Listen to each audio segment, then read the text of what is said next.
Hi everyone, so this story time is on the story Now That You Mention It by Kristen Higgins. So let's begin. So it actually starts with our protagonist Nora unaliving. Yeah. There are 5 thoughts that go through her head. The first thing being, oh my god, what am I gonna do about my dog Boomer? Like, how is he gonna cope with this? 2, I hope we can still do open casket. 3, I have nothing to wear to my funeral. 4, I'll never meet Daniel Radcliffe. And 5, is Bobby breaking up with me? Okay, it took her about an hour to get here, so let's rewind. Nora, she works at the Boston Clinic Hospital, and she is a gastroenterologist. So like, she's the one who will like do the colonoscopies, make sure that like your stool is all good and all that. And like, don't get me wrong, she's a doctor, she gets paid a lot, but like, it's not very exciting. As opposed to the ER doctors, the surgeons, their jobs are exciting, including her boyfriend Bobby. He is an ER doctor, a surgeon, and he is always a white knight. He's always a hero, and tonight was no different. He actually had his hand like on a man's throat because he was bleeding so badly, and he was like, no, literally, get in that room, get in that room. Basically, he was just barking orders, and he literally saved this man's life. So after that's all said and done, he of course is a hero. And so they go to like the break room, and when the other shift of ER doctors come in, like they're like, oh man, I wish like I had that exciting thing tonight. Bobby finally notices Nora's even there, and Nora's like, oh my god, I saw you out there, congratulations, because she was just kind of watching him because like she's not allowed to go through the emergency room like doors since she's not an ER doctor. And there's all the other ER doctors there, and again, like, yeah, she might be rich and successful and a doctor, but she still feels like left out. And Bobby's like, oh hey, we're gonna hang out for a little bit, you want to join? And no, Nora does not want to join. She wants to go home. They live together, by the way. She wants to go to her dog, and she wants to order Thai food, and that's just not gonna happen. And since he was the one who dramatically saved a man's life from bleeding out, she's like, yeah, of course. So they all go, and they're like, you know what, I'm so hungry, I want a pizza, who's gonna get it? And they all kind of look at Nora, and she's like, I'll get it, what do you guys want? And literally as she steps off the curb where the hospital is, a van slams into her. The ironic thing is that it was called the, maybe not ironic, but it was called the Beantown Bug Killers. Yeah, their van ran her over and knocked her out. And now she is in the emergency room herself. And when she regains consciousness in the emergency room, she's like hooked up to all these ventilators, tubes, all that stuff. And she hears Jabriel and her boyfriend Bobby. Jabriel, she's like the resident at the hospital in the ER wing. And Jabriel's like, so, is this your girlfriend? And Bobby's like, yeah, you know, I was actually gonna break up with her this weekend, but you know, after this happened, I don't think I can. That'd be kind of crappy. She wasn't in the best shape anyway. And they start laughing. And it takes Nora a second to like register this, because it's like, wait, I am potentially unaliving here, and you're gonna be flirting with some ER resident on top of my corpse? And Jabriel's like, how long have you guys been together? And he's like, about a year. And because Bobby said he wants to break up with her, Jabriel's like, in a flirty way, she's like, oh, what'll you do? And Bobby's like, I don't know. I mean, like, I can't dump her now, that'd be such a bad guy. And Jabriel's like, you know what, give me a call when you're a free man. And Bobby has the audacity to be like, I wish I didn't have to wait that long. So finally Nora can't take it. She opens her eyes and she sees him like fondling her hair, I guess like tucking Jabriel's hair like behind her ear. And she's like, do you mind?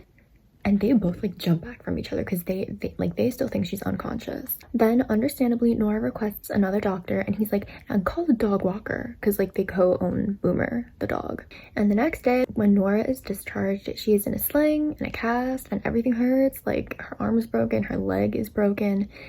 Yeah, it's not a good sight. And she breaks up with Bobby, who's apologizing profusely. He's like, sorry about Jabriel. And she's like, well, you made breaking up easy, like you were flirting over my dead body. No, I can't move past that. And then for some reason, Nora decides to go home. Not to their apartment, but to Scupper Island, Maine, her hometown. And she's gonna bring Boomer with her. To Bobby's credit, he is a saint for the week before she goes home. Like, he is catering to her every need, bringing her soup, bringing her, like, cooking for her, reading to her, anything under the sun. Like, he is there at her beck and call. But she's still not gonna get back together with him because, like, she can't get past him flirting with someone else when she could, like when she's like battered like that. And then Nora takes the ferry home, where she knows that no one is going to be that happy to see her. Let's get into her lore. So Nora grew up on Scupper Island, Maine, and it was a bit of a summer island in that like rich people from, I guess, like the mainland, they would have their summer houses, and the economy revolved because of them, and like, you know, great for the economy. But once they left, it was the islanders' island again, and like it was their home, their territory. Nora's mom is from the island. She's 14th generation Scupper Island, and she's so handy. She doesn't waste anything. She can make anything. She's like superwoman in that way. And like, don't get me wrong, her mom wasn't a bad mom. Like, she, like, Nora knows that she loves her in her own way, but like, she wasn't Lily. Lily's Nora's sister, and ever since she was a baby, like little girl, she was fairy-like. Well, Nora, she was always built a little bit sturdier, and when she was younger, she didn't mind being the older, bigger sister. When Lily would get like picked up and like not flown around, but her mom would just like spin her around, and Nora wanted to get picked up, her mom would be like, oh, but you're my big girl. And like, honestly, that didn't bother Nora at first when she was younger, because she loved Lily so much. She loved her sister. Like, she liked being able to protect her. And the early years were great. Back when her sister loved her, her mom's heart hadn't hardened into ice, and back when their dad was around, back when they still loved each other. Their dad was not an islander. He was from New York, and he sold insurance, which like Nora didn't find out till later, because like when you're younger, like work is just work, but that's what he did. For a while, I mean, like for 5 years, her mom would be home, her dad would go to work. And then when she turned 6, suddenly her dad was home all the time. He began working from home, writing a book, and honestly, it was bliss. It was heaven. Like, yeah, her parents would have tense conversations and hushed voices, so like her and Lily never knew what was being talked about, but like they could feel the energy. But still, things were great, honestly. Their mom ended up taking a managerial job at one of like the offices in town, and after school, their dad would be the one to take care of them, and he would take them on so many fun adventures. Like, they would go hiking, swimming, all this stuff. It was so fun.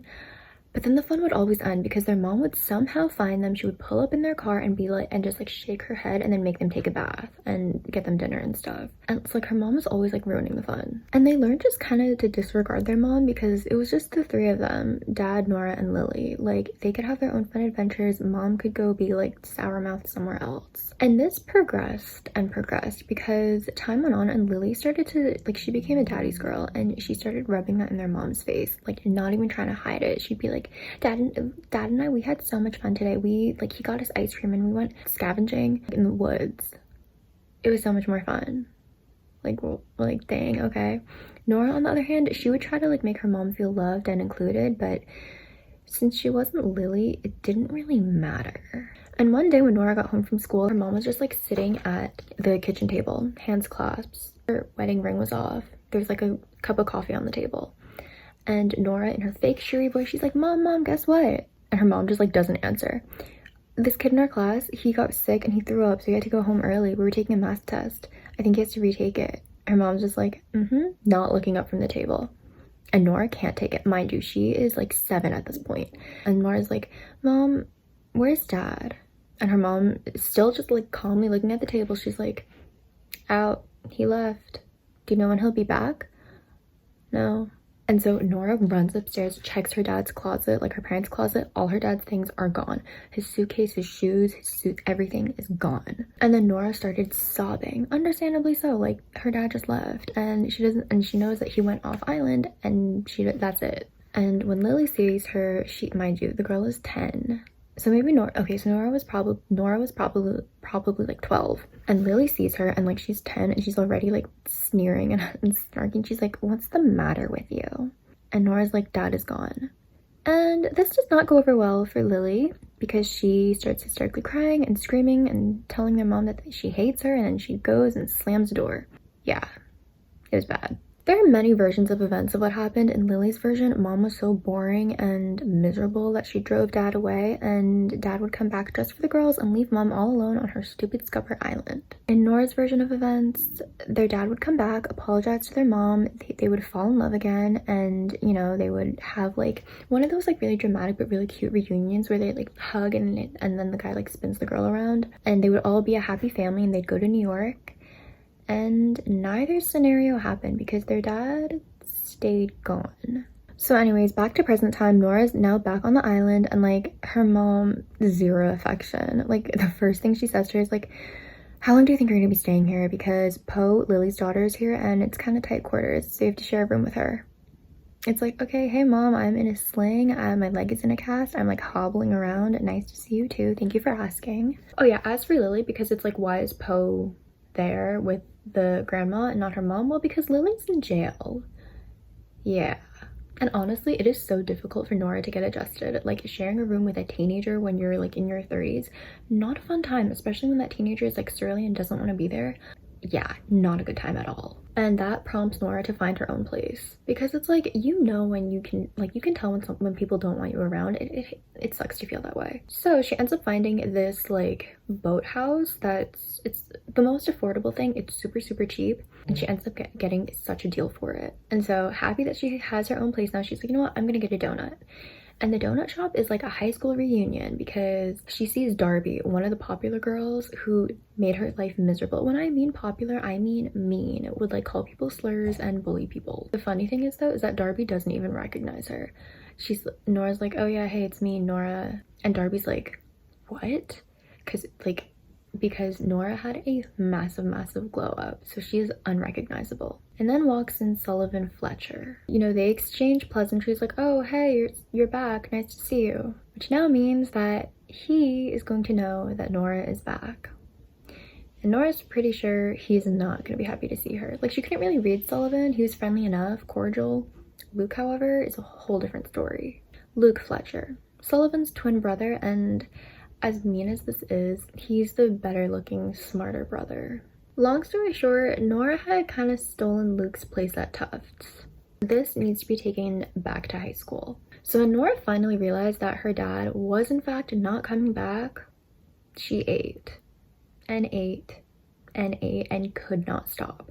Like, it was just this insatiable hunger that no matter how much, no matter what she ate, she was never satisfied. And consequently, she began gaining a lot of weight.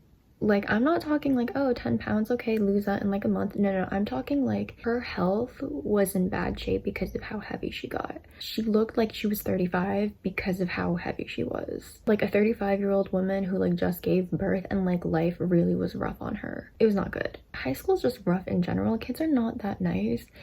And it doesn't make it easier when your sister is beautiful. Like, Lily looked like a model. And so Lily became popular, aka she became really bitchy and made other people's lives miserable. And Nora, she just dove into her schoolwork. And she also happened to develop a massive crush on Luke Fletcher. And like, because this isn't a K-drama, she knew that she didn't have a chance with him, but like, you can't really help your feelings. So she fell in love with Luke Fletcher. And like, he wasn't mean to her, which was nice. Like, he would sometimes defend her too, because since they were the two smartest kids in school, like they would always be getting like extra credit work, or not extra credit work, but just like harder work in math, and then additional assignments in history and English and just everything, because they were so good in school. They were always partnered up for things. And while his friends would like shout at her and be like, you troll, like good job Luke, sucks you had to work with the troll, he would be like, hey, like she's not that bad. Like, which, yes, he should have defended her more, but in high school, I think that's, you know, like, not to give too much credit, but could have easily joined in. By senior year, their GPA was 0.027 points away. And the thing is that, like, Luke would always do better in the extracurricular classes like gym. Like, he would always get an A+, while Nora would get barely an A-. And here's the thing, Nora, like, everything in Nora's life is riding on that Tufts scholarship. She needs the scholarship. The reason this is such a big deal, basically, this guy, Pedro Pascal, he lived in Scupper Island and went to school there, and he went to Tufts, then Harvard, then Stanford, then Yale. I forget the order, but it was something like that. But I know that he went to Tufts undergrad, and he made a gazillion dollars from founding some computer program, and he's coasting, basically. Like, I'm thinking like just about Jeff Bezos level. And Mr. Pascal, he would come back like every single year, and to give back to the community, he would give one student, the valedictorian, a spot at Tufts. It would be a full ride, fully paid. They would go to, like, their seat at Tufts is secured. Like, I don't think they have to apply. It's just, well, I don't know if they have to apply. Basically, they're going to Tufts. Like, it is set in stone. I don't know how exactly that would work, but like, if you have that much money, I think like it kind of makes sense. But this is Nora's only option.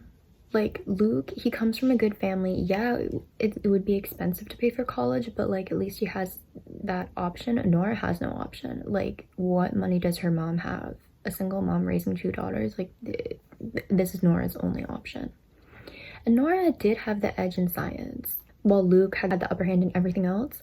But this changed when Xiaowen moved to Scupper Island, and she was a genius in science, and so naturally Luke partnered with her. And there went Nora's upper hand. So Nora now, she is getting so desperate. Like, she will do anything to go to Tufts because literally her entire life depends on it. And so in English class, one of their assignments is to give a speech. Like, write the essay, present it, you get it. Luke obviously has the upper hand in this. Like, people like him, he's well-spoken, charismatic, the works. And he's really good looking, so there's that. Nora, on the other hand, public speaking literally makes her want to vomit and then sweat profusely, even more than usual. So Nora, she lives, breathes, eats, sleeps this essay. She rehearses it day in and day out. She memorizes it like the back of her hand. So by the day of the presentation, she knows it like it's her own blood. And she made this presentation really engaging because I think the presentation was on like DUIs or something like that, or drunk driving or something like that. And she uses the people in the classroom as examples. And she uses Sullivan Fletcher as an example. Basically, she's saying that, like, let's say, so also the way she's presenting is like she's walking up and down the aisles of the seats to make it more engaging. And it's working because she's like at Sullivan's desk, she's like tapping on his table. She's like, oh yeah, like, you shouldn't do that or else this awful thing might happen. And that's kind of the tone. And everyone is laughing except for Luke. Sullivan is like kind of uncomfortable because it's like, why am I put on the spot for this? And everyone loves her presentation. Like, people are laughing genuinely. And when they get their scores back, Nora gets an A+, Luke gets an A-. And I think it was in that moment that Luke realized that he may not get something that he wanted, something that he felt like he was owed, which was evident because after class, he hips checks Nora and he's like, watch where you're going, troll. Knocking into her also made her drop her books and he steps over them, like steps on them. And Luke continues to just incessantly bully her, like Robin when he gets 100 and be like, guess who I talked to today? I talked to the Tufts counselor. I'm going, like, I am a shoo-in, da-da-da. And Nora, she had to think of something to beat him. She had to think of a way to be valedictorian. There just had to be a way. And there was a way. So one day Nora was staying after school, like, and she was in the English classroom, and like she stayed so late, even her teacher was like, hey, can you just like close the door, like lock up after you leave, thank you so much. So she's sitting there, it's dark, it's like 6 p.m. and she sees something on the board. It's like kind of faint because it was written like at the very first day of school, and it says ECP, 12 great works, extra credit project, 12 great works. Basically what it is, students can write a 25-page paper talking about the running theme across 12 great works of literature. And mind you, no one in the history of this high school has ever completed this assignment, not even Pedro Pascal himself. And Nora's like, oh my god, this is it. And I'm not gonna lie, Nora's a little ashamed of what she did next. Maybe if Luke wasn't so awful to her, she would have just left it. Maybe if he, like, look, maybe like not even defend her, not be her friend, but just not call her a troll, not bully her incessantly. She wouldn't have done what she did next. She went up to the board and smudged around the letters and, like, you know, tapped the chalkboard eraser on it to like make it look more blended in. And now the assignment looked more like EG 12 great words. And then she started slaving away at this essay. And at the very end of the semester, she was the first person in history of this high school to turn in that assignment. And I'm not gonna lie, her teacher was shocked. He was like, oh my god, Nora, wow, that, like, literally no one has ever turned this in. I look forward to reading it. And then by the time of the senior assembly, which is when the scholarship winner is announced, Xiaowen wishes her luck. And Luke and his group are like calling her a troll and calling her a pig and all that. And they're all waiting in anticipation, expecting Luke's name to be called. And it's Nora's name that gets called. And like everyone is shocked. Even the principal, who absolutely adored Luke, was shocked. She was reading it. She's like, and the student that this will go to is Nora.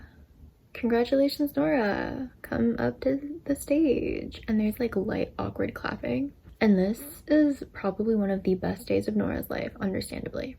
So the assembly was held at a different area, like it wasn't at the school. So when she goes back to the school, Luke is waiting for her outside. And he like, his posse of friends are there, like 3 other dudes. And he's like, you think you're hot shit, huh? And Nora's like, what? He's like, you cheated. That scholarship was mine. You cheated, didn't you? And Nora's like, well, apparently not. Apparently the scholarship is actually not yours. And again, Luke reiterates, I don't know how, but you cheated. I studied, Luke. And then he's like, you might have won that scholarship, but you're never going to be anything other than a troll. Leave her alone. That voice comes from Sullivan, Luke's twin brother. And Luke is like, F you. You're a troll. You're fat and ugly and everyone hates you. Even your sister. And that, I'm not gonna lie, packed a punch, because it's like, they used to be so close. And like, Nora knows this. Like, she doesn't need it rubbed in her face. Like, that's a low blow. And Luke comes up to her and like starts poking her in her chest really aggressively. And like, Nora flinches and starts to like back up. And Luke is like, what, are you scared? You should be. And again, Sullivan is like, Luke, knock it off. But Luke, like, he does not hear anyone. He does not see anyone except for Nora, because he just keeps going. And he's threatening her now. He's like, you better watch out, Nora. Something shitty might happen to you. You know what happens when guys get upset and get mad? Bad things happen. Do you know what I'm talking about? And Nora does know what he's talking about. And like, she's getting really freaked out and kind of scared. Understandably so. And again, Sullivan defends her. He's like, Luke, get out of here. She won fair and square. And Luke, now he's noticing Sullivan. He's like, where's your loyalty? And then the English teacher comes out, because he's hearing this like ruckus outside. Like, Luke is not being quiet about it. Then he gets suspended. And Sullivan is like taking him away, and over his shoulder he's like, Nora, watch it. And then the teacher, the English teacher, he's like, if you threaten her again, I'm gonna have you arrested. Nora, come on. Like, he's gonna bring her inside. And then this little B word has the audacity to start crying. And he's like, she cheated, she stole it. Sullivan suggests that they go to Portland. And he's like, yeah, like tell the office. He looks at Nora, like it looks like he's gonna say something, but he doesn't say anything. This is Sullivan. And they do drive to Portland. And they get into a car crash. Luke was high on coke, and his alcohol level was like, I think 5 points above the legal limit, or maybe 2. Either way, it was like a way higher than the limit, and he crashed into a tree. But he was fine. It was Sullivan that paid the price, because he ended up in a coma. And at school, 2 days after the incident, they were told to pray for him. And Nora felt so guilty, because she felt like it was her fault. Like, yeah, she wasn't the one driving, but she was the reason that they went to Portland in the first place. And Nora is just so alone. So September rolls around and she ends up going to Tufts, and maybe it was a change of environment, the fact that she could be whoever she wanted to be, that she wasn't automatically just Nora the troll. And she like miraculously dropped 30 pounds, became the person she wanted to be, like super outgoing, fun, had a lot of friends. Her professors liked her, and she did well enough to get into med school right after, and then she became a doctor. So her life turned out pretty well, if you ask me. Her sister, on the other hand, while maybe high school wasn't as bad for her, because at least she wasn't being bullied incessantly, who knows, maybe she was. Yeah, she ended up pregnant, had Poe, and went to jail. So where she still is. Anyways, on the topic of Poe, back to present day, Nora tries to bond with her more, get to know her more. And they bump into a girl named Audrey, and I think they go to like the same school. And because Poe is new and Audrey's really friendly, like Nora invites her over to the houseboat, and like just so the girls can like bond, and like Poe can have a friend. And they get to talking, and it turns out that Audrey is Sullivan's daughter. And he comes by a bit later to pick Audrey up, and he just like welcomes Nora. He's like, hey, like welcome back to Scupper Island. Nice to see you. The works. And from Sullivan, Nora finds out that Luke never left Scupper Island. Like, he did a semester at like the college in Maine, and then dropped out after a semester, and then he just dove straight into drugs. As for Sullivan, his accident caused complete hearing loss in one ear, and then his hearing is kind of iffy in the other, and he wears a hearing aid. And Nora feels so bad, because like in her mind it's like, they went because of me. Sullivan is like this because of me. And Nora tells him this, but Sullivan's like, what? No, I don't blame you at all. Like, you weren't the one driving the car. You coked out last time I checked. Like, no, you don't have to feel bad about anything. Which, I mean, gives Nora a little bit of peace, because it's like, oh, like that's like a very good person way of thinking. So after everyone leaves, Nora goes to sleep, and it's around 3 a.m. and Nora wakes up in the middle of the night. And this just freaks her out because she's in a new place all alone, kind of in the middle of nowhere, and it's 3 a.m. Like, that is the worst combination. So she texts Bobby, and they had been emailing back and forth, just like, oh, like, how are you? How's Boomer? That kind of thing. She texts Bobby telling him she's scared, and he's like, hey, like, I'm here, you're okay, etc., etc. And it just feels more like intimate, like nothing like weird is exchanged verbally, but it just feels closer, you know, safer, that kind of thing. And this makes Nora think about how different her life would be, like how different her and Bobby's relationship would be. Like, would they still be going strong if that one thing in her life didn't happen, the big bad event? Nora is like 97% certain that the big bad event was the reason that her and Bobby's relationship didn't work out. Long story short, there was a home invasion and she got assaulted very, very badly. And Bobby, he was the perfect boyfriend. Like, he was the knight in shining armor. After this event, she moved in with him, and like he was kind of like he like kind of had her like on mental health watch. Like, he always had friends there checking in on her, so she was never alone. Like, he would call her like from work and just be like, hey, I'm here, you're okay, you're safe. He would read to her, he would cook for her. Perfect boyfriend, reassure her constantly, didn't pressure her to do anything like adult stuff, not at all. He was perfect. Such a good support system. And Nora, like, this event obviously affected her. Like, she took self-defense classes and like did what she could, but she still just felt very gray, which makes sense. Like, this event, like, it was such an awful thing. It wasn't like she, I don't know, lost her flip-flop, or I don't know, like lost her diamond earring. And then Bobby, he was still the perfect boyfriend, the knight in shining armor, but it was just less heartfelt. Like, he was just getting tired of it. Like, he wanted Nora to be back to her perky self, because it's like, okay, this knight in shining armor stuff, it's getting old. Like, you gotta snap back, girl. Which, like, okay, rude. And the interesting thing though is that this grayness remained in Nora, where she was just kind of like, she wasn't really feeling anything. Not in like a concerning kind of way, I guess. Maybe, I mean, yes, concerning, but not like, oh, we have to like watch out for her kind of thing, but just gray. And the grayness lasted until she got hit by the van. And for whatever reason, getting hit by the van got rid of the grayness, and it kind of like snapped Nora out of it, which is why now she's back in Maine. Anyways, back in Maine, Nora she gets hired at the Ames Clinic as just like one of the doctor's offices there. So now she has income, which is good. And then she bumps into Luke, and it turns out they're neighbors. And he greets her by calling her troll. So yeah, not much has changed. He still clearly despises her. Like, bro, grow up. Nora continues acclimating to her new life here in Scupper Island, and she actually helps Poe become friends with Audrey, and like a little friendship is blossoming between them. It's very wholesome, and it's also just like a relief, because it's like high school's so hard, and like if you have no friends, it's even harder. At least you have one friend, because like one good friend is all you need. And that day when Sullivan comes to pick up Audrey, she tells him about her run-in with Luke, and Sullivan reassures her. He's like, yeah, no, he won't hurt you. He just hasn't let go of what's happened in the past, like very wound up. But later that night, Nora like sees him in the woods just like waiting around her house. So she calls Sullivan, and Sullivan's like, okay, like lock your doors, and Nora's like, that's already done. And he's like, okay, like I'm gonna call Luke, see where he is. He calls Luke, and Luke says he was just taking a walk by his house. No harm, no foul. Okay, fine. And he just like comforts Nora until she's like okay to like go to sleep and stuff, and she feels very safe. That weekend, Nora goes back to Boston to visit Bobby, not because they're gonna get back together, but because they're doing like a joint custody of Boomer, and she has to drop him off. So they catch up, they take a walk, they go to a cafe. It honestly feels like old times, like right when they were like dating in the early stages. And then he asks her if she wants to go back to their place, and Nora's like, there is no our place.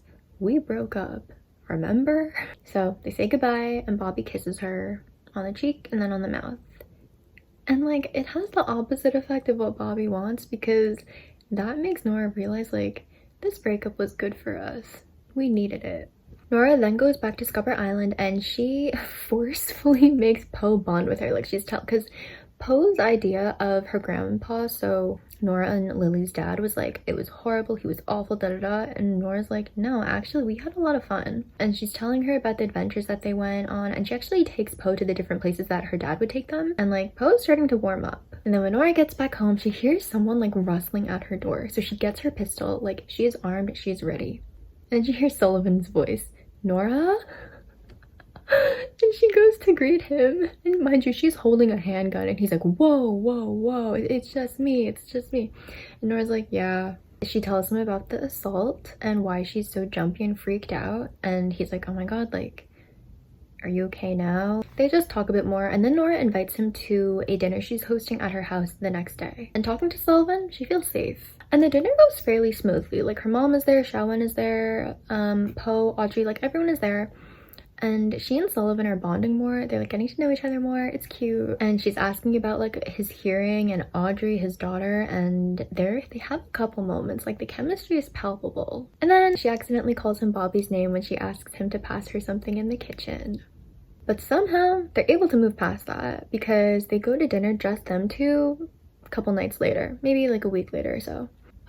It feels like a date, but they'd never like officially said if it was a date, so they don't know. But like it's nice. They're bonding. They're just catching up. And after dinner, he drops her off at her house. And he doesn't kiss her or anything, like nothing physical happens, which is part of why Nora's like, wait, was this a date or not? But it was honestly probably good that Sullivan didn't do anything and that like nothing happened, because Luke was waiting for her in her kitchen. He broke in. And this understandably freaks Nora out so badly. She's like, what are you doing here? And luckily nothing happens. Like Luke just leaves without a fight, thankfully, without doing anything. But like, who does that? Then the weekend comes and Nora goes back to Boston to see Bobby, the dog exchange. And there's this moment, she's sitting on the couch with Bobby. And she, like, I think before she was still kind of playing with the idea of getting back together. Like, she, on one hand, it's like, oh no, breaking up with him was the right decision. But on the other hand, like, I don't know, maybe, like, he's such a great boyfriend. Like, he was there for me when I needed him and he was so great. Like, but he was also flirting with the ER resident when I could have possibly been. So I don't know. But she's sitting there and it clicks like, oh yeah, me and Bobby, we're done. Even when Bobby suggests that she stay the night, and like the way he was saying it, it wasn't that she would be sleeping on the couch. But Nora's like, no, I gotta go. And the reason he suggests that was because the weather was really bad, so she couldn't get back to Maine anyway. So like, why not spend the night? And Nora says no. And she stays with one of her good girlfriends instead. Solidarity, sister. After that, she ends up actually helping Sullivan with Audrey's health, because Audrey, she's like overweight, and high school's hard enough. Like you don't need kids telling you, like, picking on your appearance. And it turns out she actually has Cushing's disease, which is why like digestive problems and all this stuff, and like why the weight gain as well. So Audrey has surgery and like she's just helping out with that and like making sure things go smoothly. And in the meantime, Nora, Shawan, and Gloria, the girl that she works with at Ames clinics, like at the doctor's office in Maine, they actually start getting closer and like becoming friends. And so naturally, as it happens with girls, the topic of love lives and dating comes into the conversation. And Gloria recently started dating a man that she nicknamed Slytherin. She nicknamed him Slytherin because that's his like Harry Potter house. And Nora's like, okay, so he likes Harry Potter, green flag, check number 1. And he's also a doctor in Boston. Gloria actually met him when she went to visit her sister in Boston because her sister lives there or whatever, small world. And his name is Robert Burns. Bobby, as in Nora's ex-boyfriend, which Nora informs Gloria of. And the next few seconds, it probably wasn't that long realistically, but it is so awkward and it feels so painful to sit through. So Gloria excuses herself and leaves. And the next day at work, as you can imagine, because Gloria and Nora work together, it is painfully awkward. Like, you can feel the awkwardness through the book. And Nora tries to initiate a conversation with Gloria because she wants to be professional about this. She doesn't want to affect their work life. But Gloria said, she's like, I know everything I need to know. She and Robert actually talked, and honestly, she can't believe that Nora would treat him that way. Now it's Nora's turn to be confused. She's like, what? Gloria can't believe that Nora just broke up with Bobby out of the blue when he was going through a hard time. And then she just moved in with her mom. And to top it all off, she took his dog. And the worst part almost is that when Nora was really needy and depressed, Robert was there for her 100%, did whatever she needed. And then when Bobby needed some of the support back, Nora just up and left. Like, that's so callous. And Nora, she is just trying to process all the lies that she has just heard, because that is such a skewed retelling of the truth. And then Nora tries telling Gloria about Bobby telling her to spend the night.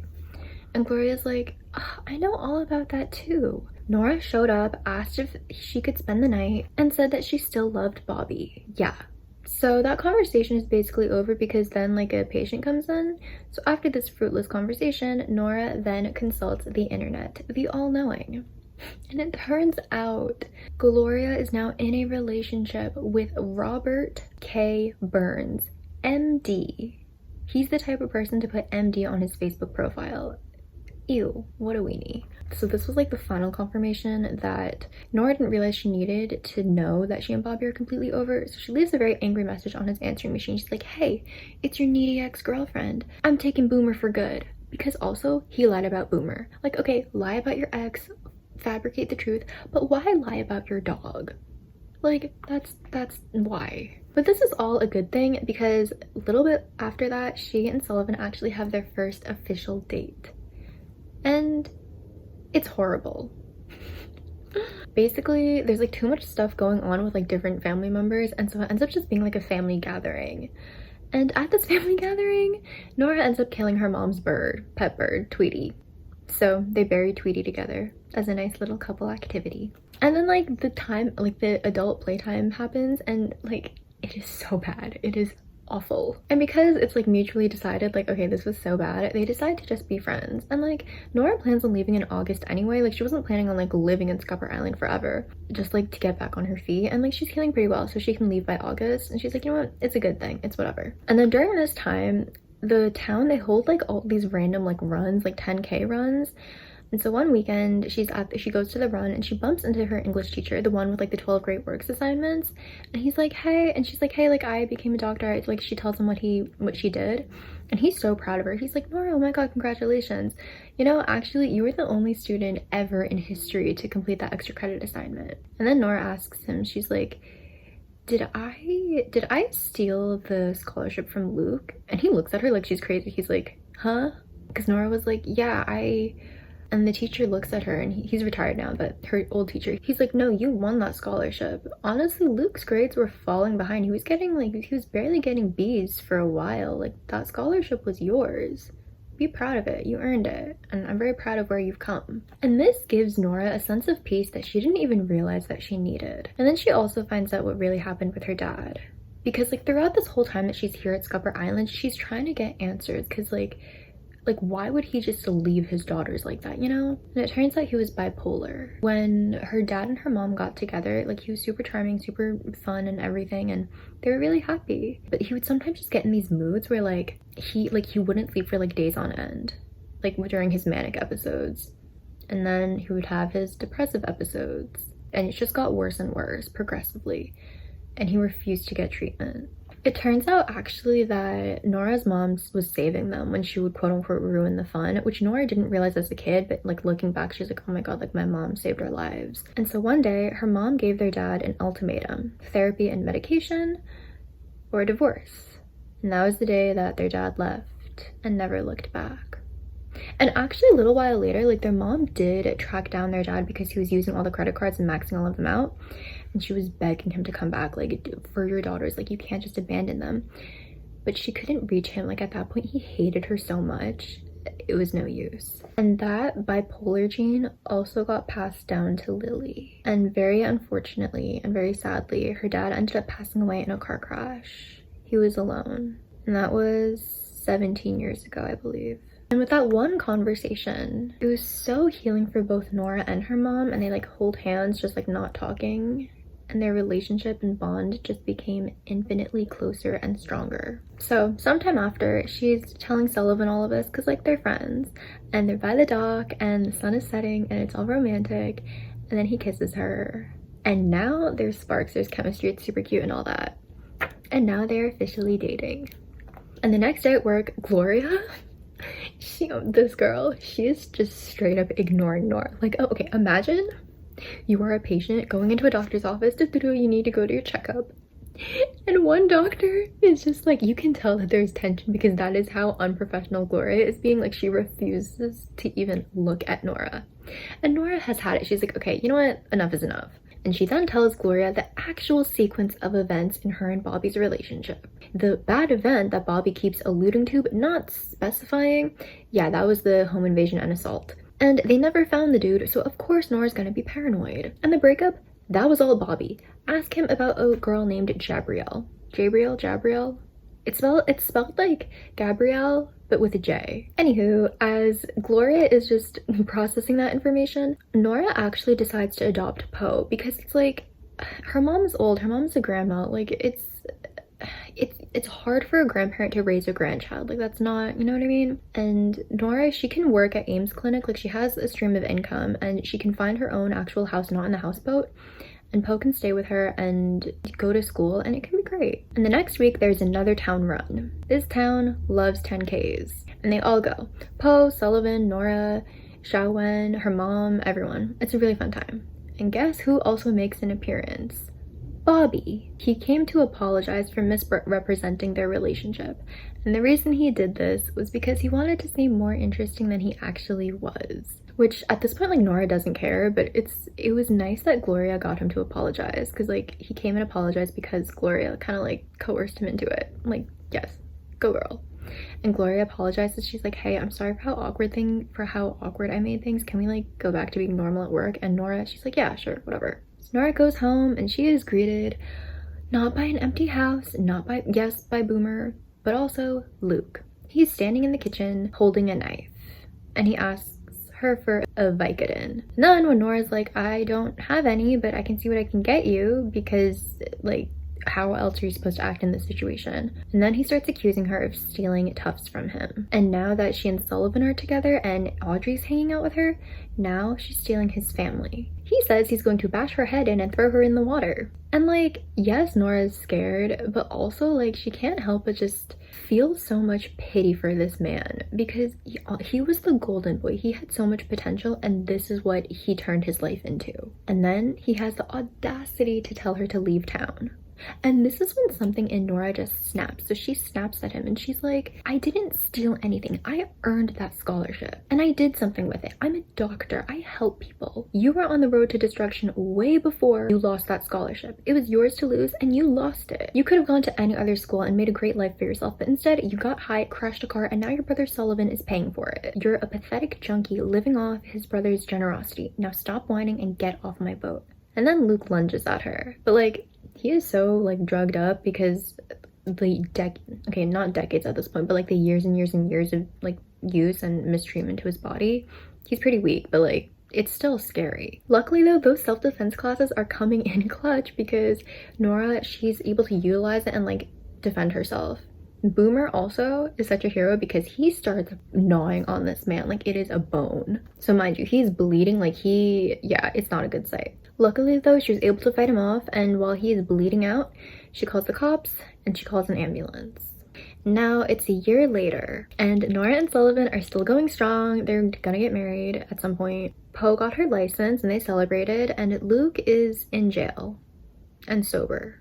Lily is also still in jail and like still kind of won't talk to Nora, but Poe calls her every week. And then Nora realizes something. She's realizing that had Luke taken her life in the boathouse, she wouldn't have, in the houseboat, excuse me, she would have passed with a heart full of love for Poe and her life and her mom and this island. And that honestly just fills her heart with so much contentment and peace. Don't get me wrong, she's so appreciative that she is alive and doing well and everything, and she's just really happy with where her life is at. And the story ends with Sullivan and Nora standing together like in the kitchen of the house that Nora got, and Sullivan asks her if she's happy. And she signs, because she's learning sign language because like his hearing is going. She signs and she answers verbally that yes, she is happy. And that is the end of this story. Honestly, I thought that book was so violent, and like I originally wasn't even gonna do a story time on it, but when I was reading it, I was flipping through because I needed to know what happened. That is why I'd made a story time on it, because if I'm that engrossed in a book where like I need to know what happens, that is my like criteria of whether or not I think it was like a good story. You could argue that it's cheesy and predictable, but I really enjoyed it. Anyways, I will see y'all with another video very shortly. Bye, thank you for watching.